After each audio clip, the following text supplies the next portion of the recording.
The city of Melville was a sprawling paradox, a skyline glittering with promises above streets drowning in shadows. For Jacob Monroe, a 32-year-old painter scraping by on fractured ambition, the city was both a muse and a tormentor. His work, often described as hauntingly raw, had drawn whispers of admiration but no real opportunities. Galleries claimed his art was too unsettling, his perspective too grim. Jacob's studio apartment reflected his turmoil. Unfinished canvases leaned against walls stained with paint, and unopened bills piled high on the table. His relationship with Claire, once the cornerstone of his stability, had grown brittle. A writer with dreams of her own, Claire had supported Jacob for years, but her patience was wearing thin. That evening their argument was sharper than usual. Claire slammed the door after accusing Jacob of hiding behind his art, while Jacob hurled accusations of her giving up on him. Left alone with silence and failure, Jacob sought solace in the city's labyrinthine streets. Melville's nightlife pulsed with neon and music, but Jacob found himself drawn to a quieter, unfamiliar alley. A sign flickered overhead, Temptress. The bar wasn't gaudy like the others. Its simplicity exuded elegance, as if it didn't need to beg for attention. Inside, the room was cloaked in shadows, punctuated by murmured conversations and the clink of glasses. The patrons were eerily captivating, their beauty almost unnatural. Jacob was about to leave when she appeared. Lila. Her entrance silenced the room. Her presence was magnetic, her movements fluid and deliberate. She approached Jacob, her dark eyes locking onto his. "You look restless," she said, her voice velvet and smoke. Jacob's insecurities spilled out of him like blood from an open wound. He spoke of his art, his rejection, and his fears of mediocrity. Lila listened intently, her crimson lips curling into a knowing smile. "Greatness requires sacrifice," she said, her voice both seductive and commanding. "What are you willing to give?"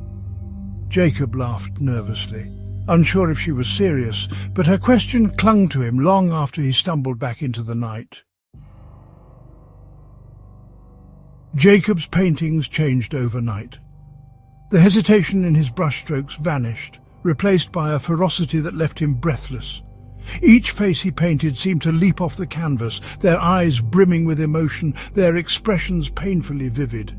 Word spread quickly. Galleries that had rejected him now begged for his work. Critics hailed Jacob as a genius who had finally found his voice. His star rose fast, but with it came a darkness he couldn't ignore.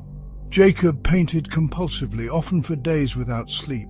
His hands ached and his body withered, but he couldn't stop.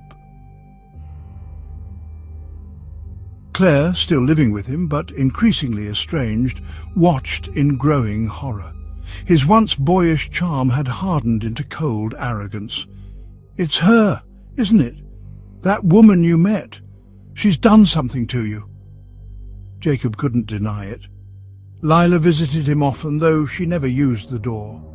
She appeared suddenly, a shadow in his peripheral vision, whispering secrets that unlocked his potential but left his soul hollow. Lila leaned closer, her voice a soft, haunting whisper.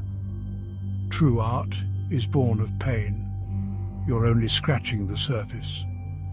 Jacob's paintings became darker, faces twisted with agony, their features grotesquely exaggerated yet familiar. He avoided Claire's questions, but the strain between them grew unbearable. One night, Claire confronted him with a newly finished painting, a distorted version of herself. Claire's voice trembled as she stared at the canvas, her reflection distorted and anguished. Why do I look like this?" Jacob's voice was hollow, his eyes dark with guilt. "Because it's who you are," he murmured, unable to meet her gaze. Claire's voice trembled, laced with pain and anger. "Or maybe it's who you've made me." She shot back, her eyes glistening with unshed tears. She left that night, her sobs echoing down the hallway. Jacob didn't follow. Lila arrived minutes later, her presence filling the void Claire left behind. Jacob's studio became a tomb of horror. The faces in his paintings seemed to watch him, their expressions changing when he wasn't looking. Shadows stretched unnaturally across the room, and whispers filled the air. He tried to push through, driven by a compulsion he no longer controlled. Lila leaned in, her voice a soft, venomous caress. "You're close," she murmured. "One final piece, and your legacy will be eternal." Jacob didn't question her. He began working on a massive canvas, the largest he'd ever attempted. Days blurred into nights as he painted feverishly, his body wasting away. The figures on the canvas seemed to writhe, their faces screaming silently. Claire's voice trembled, a mix of fear and urgency. "Jacob, you have to stop," she pleaded. "That woman, she's not human." Jacob's voice cracked with a mix of defiance and despair.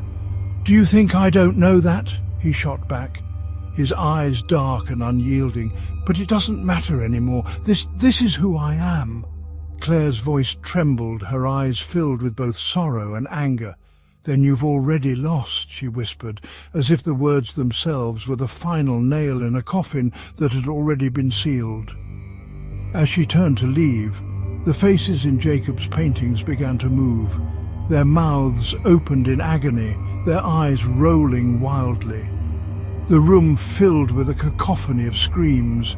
Jacob staggered back, horrified, as the figures began to crawl out of the canvas. Lila appeared, her form no longer human, her beauty twisted into something grotesque, her body stretching unnaturally, her voice a low growl. Lila's voice was cold, a sinister satisfaction lacing her words. "Your final masterpiece is complete, Jacob," she whispered, her eyes gleaming with hunger. "Now your debt is due." Jacob realized too late what she meant. Each soul he had painted had been taken by her, their torment feeding her power. The faces that had made him famous were the stolen lives of everyone he had loved, and now his soul was next. In a final act of defiance, Jacob seized the massive canvas and hurled it into the fire. The paintings screamed as they burned, the studio shaking violently. Lila's eyes blazed with fury. "You fool!" The room erupted into chaos, the walls splitting open to reveal an endless void. Jacob awoke in his studio, surrounded by ash and torn canvases. The paintings were gone, but so was Claire. His fame vanished overnight, galleries denouncing his work as fraudulent. Months later, Jacob wandered the streets, his mind broken. He found himself back in the alley where Temptress had once stood, but the bar was gone. He turned to leave when he saw a young man nearby, staring at a newly erected sign. Temptress. Jacob tried to warn him, but his voice failed. From the shadows, Lila watched, her crimson lips curving into a smile. Lila hissed, "Another artist." Her voice carried on the wind.